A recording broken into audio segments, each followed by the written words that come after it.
நமஸ்காரம். நமஸ்காரம் எல்லாரும். இன்னைக்கு வந்து இந்த கோயிலுக்கு காம்பா மாமா நம்ம போயிட்டு வந்தோம்.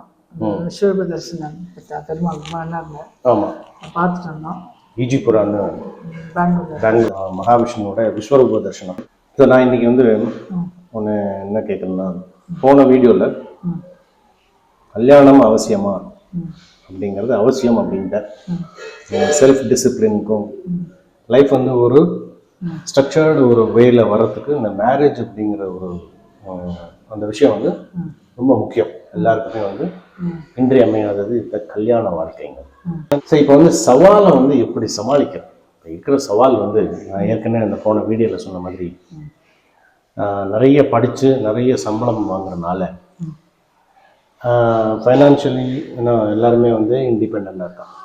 ஸோ நமக்குள்ளே வந்து அந்த இருக்கிற ஈகோ காம்ப்ரமைஸ் பண்ணுறதுக்கு ஒரு ரிஜிட்னஸ், அட்ஜஸ்ட்மெண்ட்ஸ் வந்து கம்மியாகிருக்கு.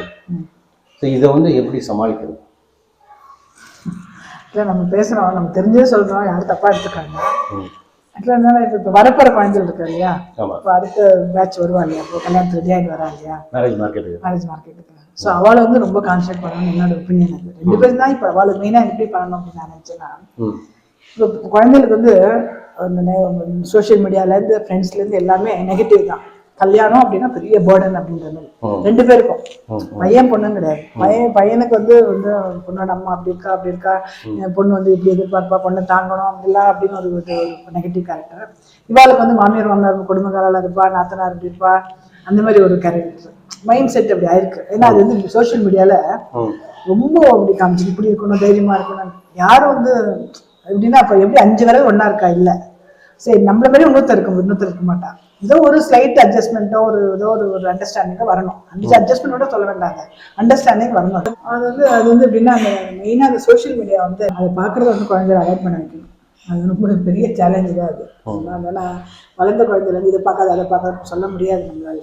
அட்லீஸ்ட் நம்ம என்னென்ன கூகுள் எப்படின்னா நம்ம ஒன்று பார்த்தோம் அப்படின்னா அதே தான் திருப்பி வந்துட்டே இருக்கும். அதே மாதிரி கண்டென்ட் அதே கண்டென்ட் தான் வந்துருக்கும். ஸோ நெகட்டிவ் ஜாஸ்தியாகிட்டே போகும், டாக்ஸிக் ஜாஸ்தியாகிட்டே போகும்.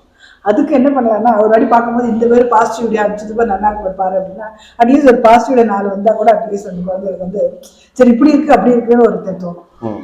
அது வந்து ரொம்ப முக்கியம். அது வந்து தப்பித்தவரி அவளுக்கே எதிர்பார்க்காத விதமா ஒரு நெகட்டிவா ஒரு ரீலோ ஒரு வீடியோவோ வந்துருத்து அப்படின்னா, அதுல வந்து நான் வந்து போன இடத்துல வந்து இவ்வளோ கஷ்டப்படுறேன், மாமியார் வந்து கெட்டவா அப்படிங்கிற மாதிரி ஒரு வீடியோ வந்துருச்சுன்னா, நம்ம வந்து கண்டிப்பா ஒரு நல்ல வீடியோவை 2 வீடியோ அதே ஃபோனில் இல்லை அதே லேப்டாப்பில் பார்த்துடணும்.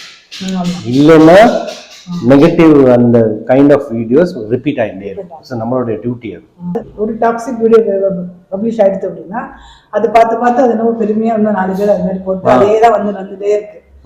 விநாசத்துக்கு போறோட என்ன சொல்ற மாதிரி குழந்தை நீங்க கூட்டின்னு வாங்க. பசங்க வந்து கெட்டி படிச்சா மட்டும் போறாது, கெட்டிக்காரா இருக்கணும். கெட்டிக்காரா என்ன இருக்குன்னா என்ன அர்த்தம் அப்படின்னா, நீங்க உங்களோட அர்த்தம் பெரிய அர்த்தமா இருக்கும் சொல்லுங்க. என்னோட அர்த்தம் நான் என்ன நினைச்சேன்னா, நார்மல் லைஃப் அவள் லீட் பண்ண தெரியணும். அவளுக்கு ஒரு ஏதாவது ஒரு சின்ன விஷயம் வந்தா கூட அப்படியே டென்ஷன் ஆகிட்டு அப்படியே வந்து லைஃப் வந்து சோர்ந்து போயிட்டே இருக்க, கல்யாணமே வேண்டாம் அப்படின்ட்டு ஒரு டிராஸ்டிக் டிசிஷன் எடுக்கிறது, இல்லைன்னா ஒரு 10 கண்டிஷன் போட்டு இந்த மாதிரி தான் வேணும் அப்படின்றது. லைஃப் அப்படி கிடையாது இல்லையா?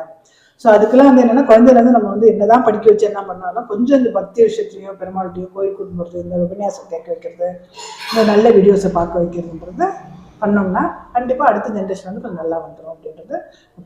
இது வந்து இப்போ நீ சொன்னது வந்து வரப்போகிற ஜென்ரேஷன், வரப்போகிற வாழ்க்கை, மேரேஜ் மார்க்கெட்டுக்கு வரப்போகிற வாழ்க்கை, ஆல்ரெடி மார்க்கெட்டில் இருக்கிறவங்களுக்கு என்னென்னா என்ன ப்ராப்ளம் என்னென்னு நினைக்கிறேன்னா, டேட்டானது ஆறுது.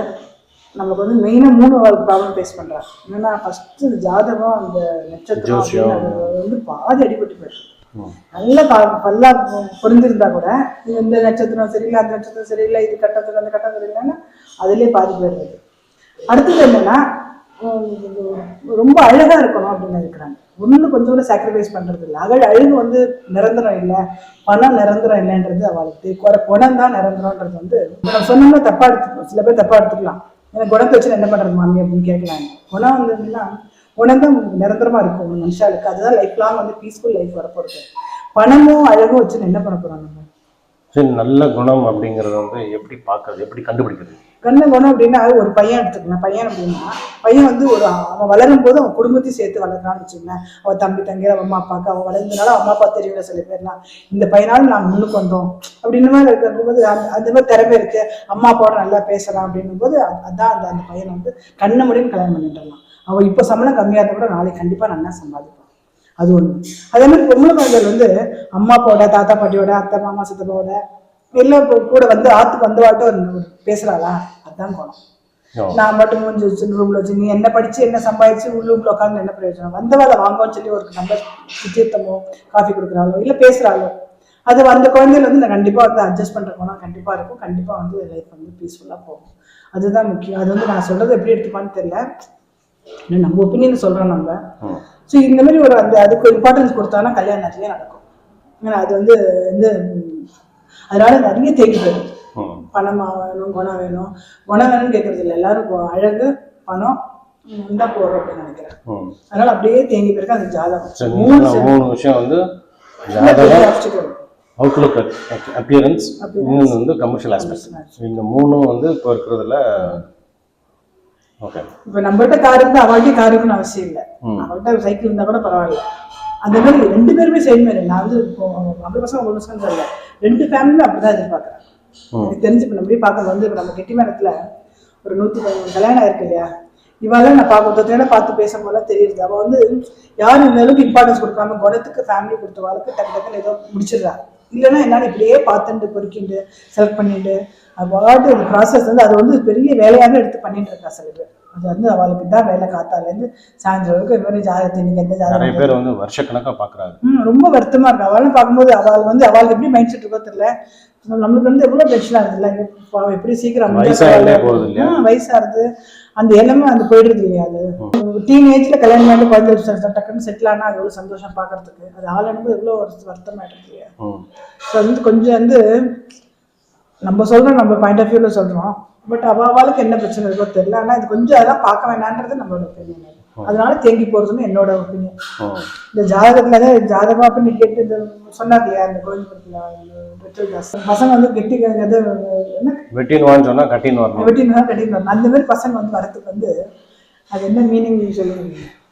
அதான் இதுல உபன்யாசத்துல சொன்னார், பசங்களை வந்து வளர்க்கறது வந்து பசங்க அப்படின்னா ஆம்பளை பசங்க பொம்பளை பசங்க ரெண்டு பேர், தனியா யாருக்கும் இது கிடையாது, ரெண்டு பேருக்குமே பொருந்தும்.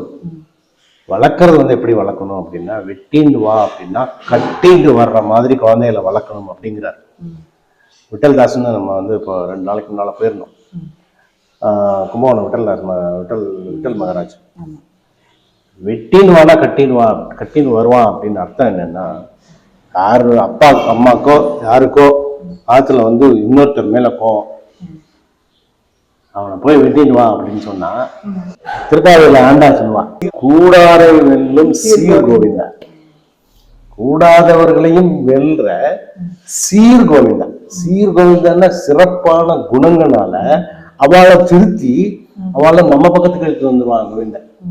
அந்த மாதிரி யாராவது இப்ப வெட்டினுவான்னா என்ன காரணம் அவ மேல இவாளுக்கு கோபம் அப்படின்னு பார்த்து அலசி ஆராய்ஞ்சு புரிய வச்சு அவளை நம்ம பக்கம் சேர்த்துருவான். கட்டின்னு வந்துருவான், அவளை வெட்டி விட மாட்டான், கட்டின்னு வந்துடும், பிரிச்சதை சேர்த்துருவோம். அந்த மாதிரி வெட்டினுவானா கட்டின்னு வர்ற மாதிரி குழந்தைகளை வளர்க்கணும் அப்படிங்கிறார். ஒரு இது உண்டு. அவர் சொன்ன மாதிரி எல்லாரும் உபன்யாசம் குழந்தைகளை கூட்டிட்டு போயிருந்து இப்ப கூட போகும்போது கொஞ்சம் மனசு தெளிவு பறக்கும் இல்லையா. போகணும் எல்லாரும் இந்த மாதிரி உபன்யாசம் இதுக்கு உபன்யாசத்துக்கு போயிட்டு அது மாதிரி பெருமாளோட கொஞ்சம் பக்தியா இருந்தாங்கன்னா நல்லது நடக்கும் எல்லாருக்கும் சீக்கிரம். ஆமா. ஸோ இதான் வந்து சொல்யூஷன். இதான் இப்போதைக்கு நம்ம என்ன ப்ராப்ளம் ஐடென்டிஃபை பண்ணிட்டு அந்த ப்ராப்ளத்தை எப்படி ஓவர் கம் பண்றதுன்றத பார்த்துட்டு காலகாலத்தில் எல்லா குழந்தைகளுக்கும் சீக்கிரம் கல்யாணம் நடக்கும். தேங்க்யூ. ஒரு வீடியோக்கும் இப்போதைக்கு நம்ம வந்து கெட்டி மேளம் பண்றதுனால ஒரு வருஷம் அடுத்து நம்ம கெட்டி மேளம் ஸ்டார்ட் பண்ணி ஒரு 113 மேரேஜ் 119 மேரேஜ் பண்ணியிருக்கோம். ஸோ இதில் எல்லாமே வந்து நல்ல ஃபேமிலி, நல்ல பையன், நல்ல பொண்ணு அப்படிங்கிறதுல பார்த்துன்னு பண்ணுறவா. ரொம்ப செலக்டடாக, ரொம்ப பர்டிகுலராக, ரொம்ப கண்டிஷன்ஸ்லாம் நிறைய வச்சு பார்க்குறவாளுக்கு கொஞ்சம் டிலே ஆகிட்டே இருக்குது. ஸோ இதை வந்து நம்ம சொல்லணும் அப்படின்னு நினச்சோம். நம்ம வந்து அதுக்காக வந்து இதை வந்து சுத்தமாக இக்னோர் பண்ணணும்னு அவசியம் இல்லை. கமர்ஷியல் ஆஸ்பெக்ட்ஸ் இருக்கணும். ஆனால் மேரேஜ் லைஃபுக்கு வந்து ப்ரையாரிட்டி வந்து கேரக்டர், கமர்ஷியல் ஆஸ்பெக்ட்ஸ் ரெண்டாம் பட்சம் அப்படிங்கிறத சொல்லலான்னு. ஸோ ஒரு டாப்பிக்காக நம்ம ஒரு வீடியோவில் டிஸ்கஸ் பண்ணலாம். தேங்க்யூ. தேங்க்யூ.